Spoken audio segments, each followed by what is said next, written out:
The anime changed so much about the pool episode. I mean, they even left out Horikita getting her hand stuck inside a water bottle. Classroom of the Elite, Volume 4.5.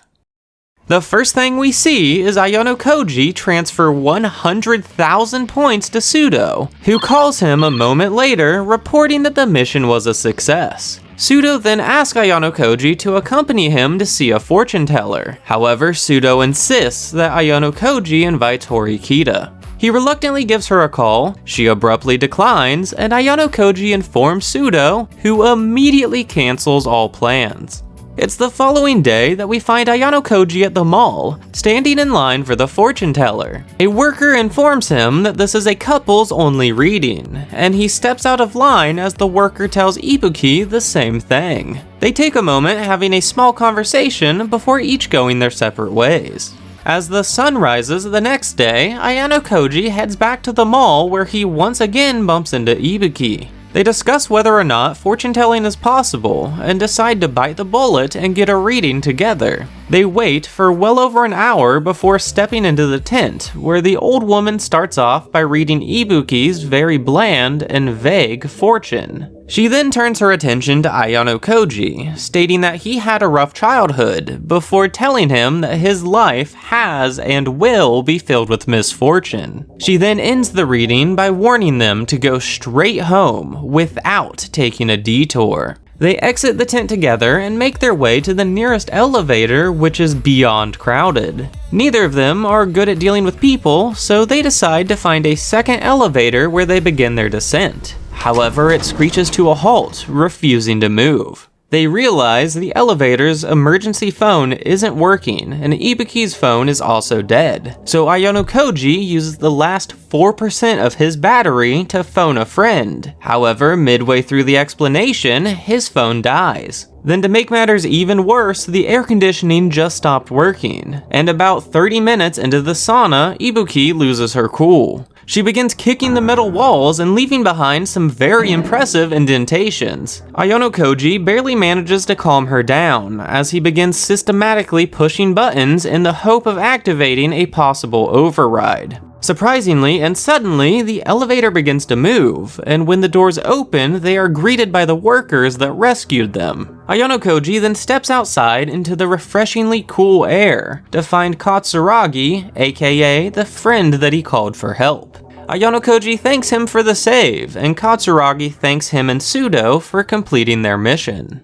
Now you're probably wondering, when did these two become so chummy? Well, it started quite a few days earlier with a classmate's birthday. You see, the Three Stooges and Ayano Koji decided to pool their money together to purchase a gift. Now Ayano Koji picks out a phone case, however Yamauchi states that Inagashira already has one. Instead, they decide to go with a teddy bear and make their way to Iki, who is inspecting an item that Shinohara is known to enjoy. Iki denies having anything to do with her and begins insulting her. However, he turns around to find Shinohara, who simply tells Iki to go die. It's the moment after this incident that the guys witness Katsuragi from Class A purchase a gift for someone whose birthday is on the 29th.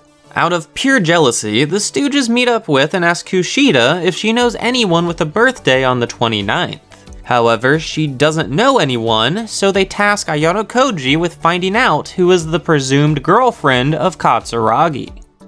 Side note real quick, if you want me to continue this series, then I need you to help me help the almighty algorithm. All you have to do is simply hit the like button and watch this video clear through to the last second. It's while performing a stakeout that Ayano Koji is interrupted by the president and Tachibana. Mr. President says that he heard about Class D's victory on the island, and he knows that Horikita would never come up with such an interesting plan. Mr. President also points out that Ayano Koji scored perfect 50s on all of the entrance exams, causing Ayano Koji to lose his composure and tell Mr. President to stop digging into his past. Ayano Koji is then offered a position on the student council, because Mr. President is worried about what will happen next year when Nagumo takes over. The president then leaves, and Ayano Koji spots Katsuragi heading into the school, but instead of following, he decides to visit the store once again. He looks around a bit and accidentally knocks over a rack of gifts, which Katsuragi helps him pick up. They talk for a bit, and Katsuragi admits to buying a present for someone. However, he refuses to disclose the identity of the recipient. Ayano Koji reports all of this back to the Stooges, who somehow come to the conclusion that Katsuragi bought this gift for himself, and plans to act like he received it from a girl. Then, due to this giant assumption, the three Stooges decide they will celebrate Katsuragi's birthday. Later that same evening, the guys rope Kushida into their plan and head toward the store. Along the way, they pass by Horikita, who Ayano Koji stops to talk to. She asks how they can act so carefree after the Zodiac test, and he says it's good for you to be humbled from time to time. Ayano Koji then invites her to join them, but of course she declines. Now our group finds Katsuragi, and it does in fact turn out to be his birthday. However, he's very suspicious of these random Class D students. Katsuragi ends up leaving, stating that he has business with the student council, and Ayano Koji joins him, saying the same.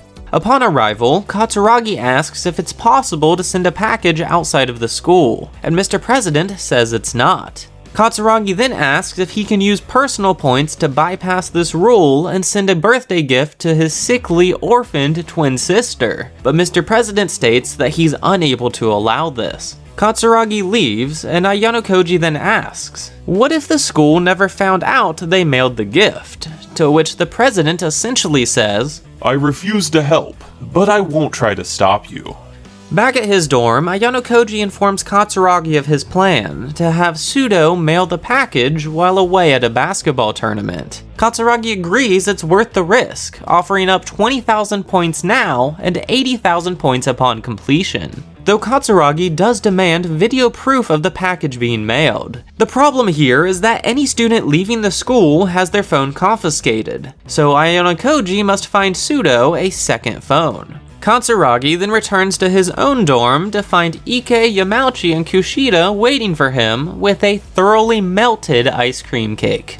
Now, an unknown amount of time later, Ayano Koji receives a message from the school stating that the school's water supply will be turned off for repairs. Though during this time, the school will be handing out water in the cafeteria, and the mall will also have drinking water, but it can't be taken home. Ayano Koji thinks nothing of this and begins making supper, and while doing so, he misses multiple phone calls from Horikita. Eventually, he calls her back, but she refuses to explain the problem and asks him to come directly to her dorm. He enters into her bedroom to find that Horikita got her hand stuck inside of a water bottle while trying to wash it. They put their strength together but are unable to remove the bottle, so Ayano Koji heads to the cafeteria for some water. Though it turns out the school's stockpile of water has already run dry, and even the vending machines have been picked completely clean. He returns back to Horikita empty-handed, stating that she will either need to go to the mall or ask a classmate for help.